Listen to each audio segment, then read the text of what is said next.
Give me your purse. Okay. Help! That man stole my purse! Somebody help! Oh, hooray! It's Daily Solutions Man! Here I am! And I should tell you that you should never leave undissolved salt on the bottom of your float tank. It may burn out your heaters over time. Oh, but my purse! What about my purse? Goodbye! More people to save! Dun, dun, dun, dun, dun, dun, dun. All right. Hey, welcome, everyone. Hey there, I wonder who that handsome man was. Oh, well, back to our questions. So my name's Ashkan. I'm Graham. And we have a special guest with us here today. Derek. Derek is with us. We're doing a week of some built-up social media questions we've had submitted over time. And Derek is with us from Float On. Oh, yeah. And, if you like this episode, go to yesterday's, because you'll get a lot more of him. It's a And zinger. tomorrow's, too, if you're in far enough a future. Yeah. Or if you're psychic, then... Today's question is, how much should I be putting out on my different social media platforms, and what makes good content for them? Nice bite-sized question there. So The I'm frequency. assuming how often they should be making posts? The frequency in which they should post and what makes good content for posting. On the different platforms. Okay, so let's attack the What- frequency first. What are the platforms? Well, okay. Furbook. That was Furbook. Derek just told us about a social media platform called Furbook. Okay, it's because my cat told me about it. And, it's how it apparently talked to Jordan's cat to know that only drink out of running faucets. So, All right, Furbook, good. Furbook. Probably So- the most important one. If you accept cats in your float center, which I'd say about 90% of people do, so Watch the pop-up of marketers saying they're Furbook experts come out all of a sudden. Anyway. So, Facebook, is one. Instagram, Yep. Twitter. Okay. We're up to 3 now. In case you can't Those follow are the along. 3 that we're more involved in than what's out there. You know, there's and that- Snapchat. Some people use Snapchat, which I think is flawed for business. I can get into that. You laugh, but Snapchat, kind of like with Instagram stories, is fleeting media, right? So you put all this effort to post something and then it's gone a day later. And then if people miss it, they don't get to see it. And then all that effort, again, is wasted. It's gone forever. But where else do we post sexy pictures of our float tanks? Like, I feel like Snapchat's the appropriate venue for that. For Furbook. All right, so pretty much for right now we're talking about Facebook, Twitter, Instagram as like we'll call it the big 3 or something of social media. We'll go with those 3 for now, for sure. Okay, are there other honorable mentions or things we won't talk about, like other social media things besides mean, Snapchat and Furbook? Snapchat. I mean, if you have a heavy corporate audience, maybe LinkedIn. Like if you're going for corporate accounts and if you have like a wellness Sure. program with other companies Or I set guess up. YouTube you could even consider one. YouTube would be Yeah. great. I think the float industry in general needs more video content, so that'd be good to see pop up. But harder to maintain. It's hard to. It's not easy. You have to be an to- expert, Hard too. to make Yeah. good video content. Yeah. Yeah. Okay, so Facebook, Twitter, Instagram. How frequently should people be posting on like those 3? So, I mean, you got to kind of think of the user habits of those platforms, right? So, and also think of those platforms in general, too. So, like, Facebook has an algorithm, and Instagram has an algorithm that if you post too frequently, they quiet you down. Twitter has a similar algorithm, but it's not as punishing as Facebook and Instagram. So, for Twitter, I post more frequently. For Twitter, I can go up to 5 times a day because if you're following 300 people on Twitter, which is not that many people to follow, a tweet gets pushed so far down the timeline in 15 minutes that it's hardly ever seen again. So you can tweet multiple times a day. That said, how much do we tweet? Or like, what's a good number to get out if you're trying to just hit like a Just good shoot baseline? for 1 a day on Twitter. Okay. I mean, and oftentimes you can repurpose content, and we'll get into that a little bit later. But for Twitter, once a day, I mean, if you can kind of pair that at a different time of day, and we'll talk about that a little bit too. Instagram, once a day, once every couple of days is good. Facebook 3 to 4 times a week, which is a shocking number when I say that to people because sometimes people feel like they should post twice a day. So less on Facebook than the other Less on platforms. Facebook. Interesting. There's a couple of reasons for that. I cherish the Facebook audience more than I do the other platforms, I think, because Facebook algorithm is so testy that I don't want to do anything that pisses it off. And so what can piss it off is posting too frequently. And having, again, I'm talking in the morning, I'm talking in the evening, I'm showing you this article, I'm showing you that article. You can't possibly have that much unique things to say every single day. So, and Facebook kind of knows that, especially if your fans don't have the time on Facebook to read 5-minute articles twice a day about floating. So, go ahead. And I have noticed that too. It's like if we have 2 important things to say during a single day, it's like we'll say the first important one on Facebook and get a bunch of attention for it, and we'll say the second important one, and hardly anyone is paying attention at that point. And that's probably just Facebook limiting how much reach it has, since we already reached a good size that day, and they're like, hey, you got your allocation. Yeah, and it No could more be soup. Yeah, no more soup. And it could be sometimes the time of the day. Maybe we're just not a heavy evening audience, and so there could be some factors in that. But I do know that if you post twice a day, one of those 2 posts is going to get throttled. So I say let's only speak when we have something interesting to say on Facebook. So like once a month in our case. That's pushing it, but I go back to 3 to 4 times a week. Cool. And then, that's all 3. No, yeah, we hit him. We did it. So the other part of the question is what makes good content, which is, that's a big question. I was going to say, that's a quick one. What, 1 minute, go. Engaging, entertaining, informative, any one of those combinations of things. So informative, it could be informing people of something happening at your center.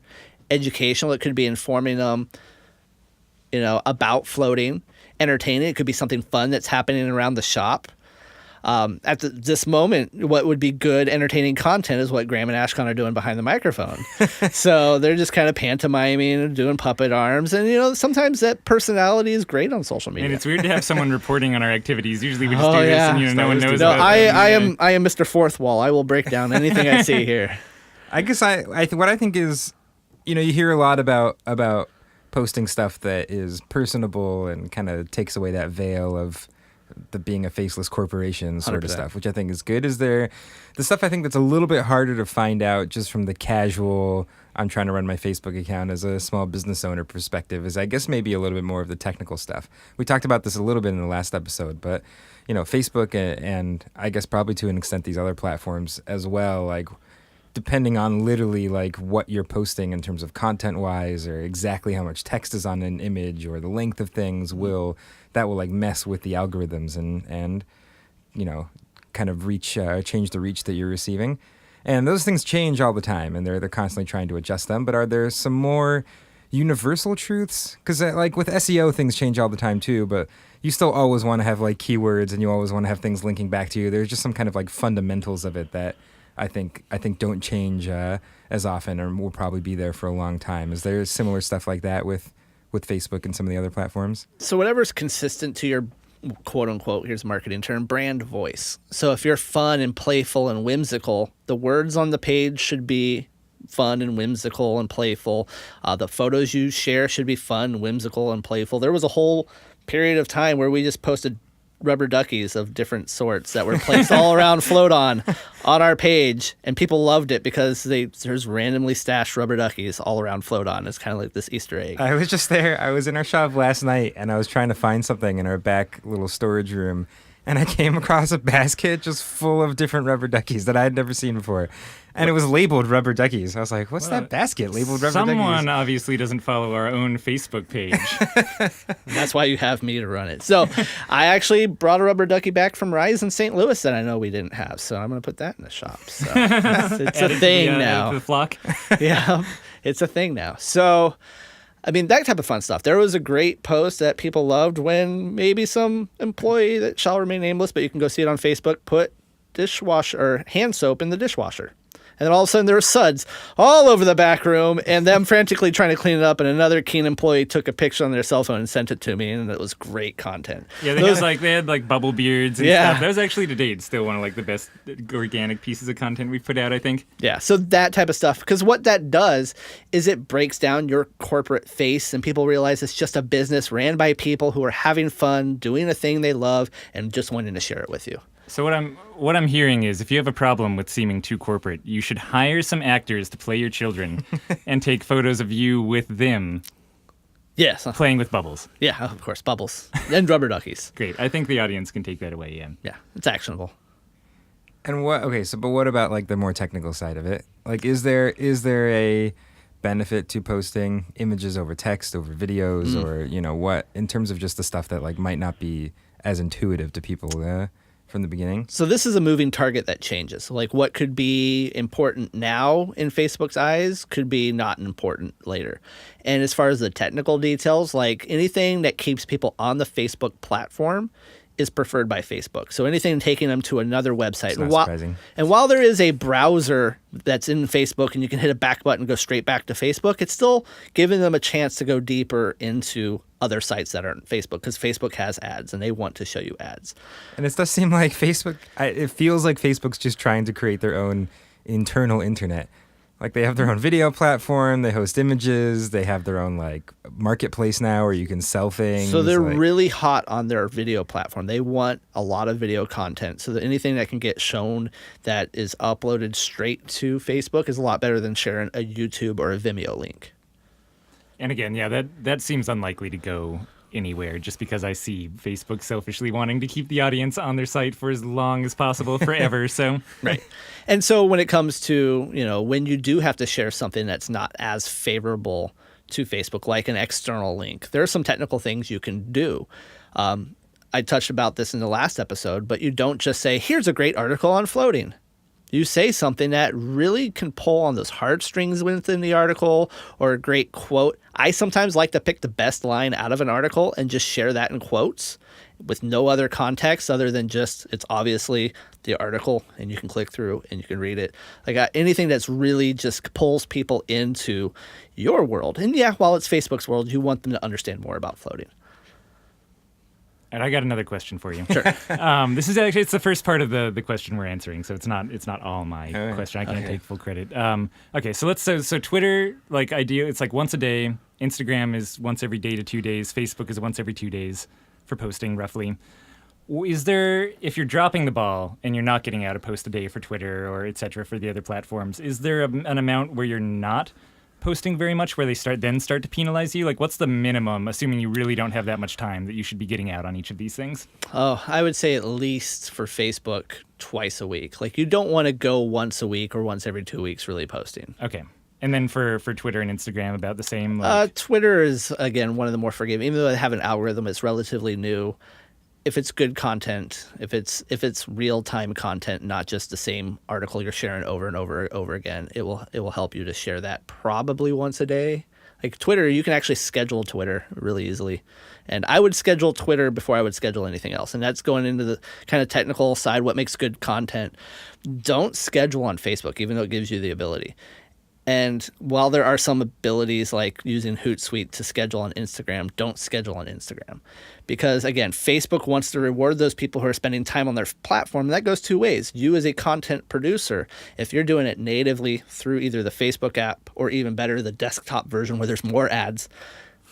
Yeah, there's ads. Posting natively through the actual Facebook page is a lot better as far as reach goes. So let's say I'm active on Twitter and I post something for my Float Center once a week. Mm-hmm. Am I messing up? Like, are they going to start penalizing me or showing it to less people before the fact I'm not posting every single day on Twitter? I haven't seen it much on Twitter. Like I would, and here's the thing. You can actually repurpose content. You can take a Facebook post today and make it a tweet tomorrow. You can make the Instagram post tomorrow and make it a tweet the day after that. And so you should, between Facebook and Instagram, you should always have at least a tweet. Okay, so so pretty much a couple times a week for all the platforms is what you're saying, kind of at a minimum. Yeah, I mean, you should, again, only post things that are worth saying. But you should have something to say at least twice a week. And if you fall behind, you can just take your 12 Facebook posts and put them out all at once. And that'll kind of catch you up, I think, right? Yep, grab your Furbook posts, kind of release those, repurpose them, Furbook's the new hotness. All right, that's good. Yep. That seems like a good place to stop. Go check out And- furbook.com. Yep, if you have any other I questions, go to furbook.com/. I don't know if you want to podcast. Google furbook.com. No, go to floatanksolutions.com/podcast. Send in your own questions. They'll be great. Yeah. You guys have great questions. Just Yeah. go send them in. Don't be so shy. And we will talk to you tomorrow. Right. See ya.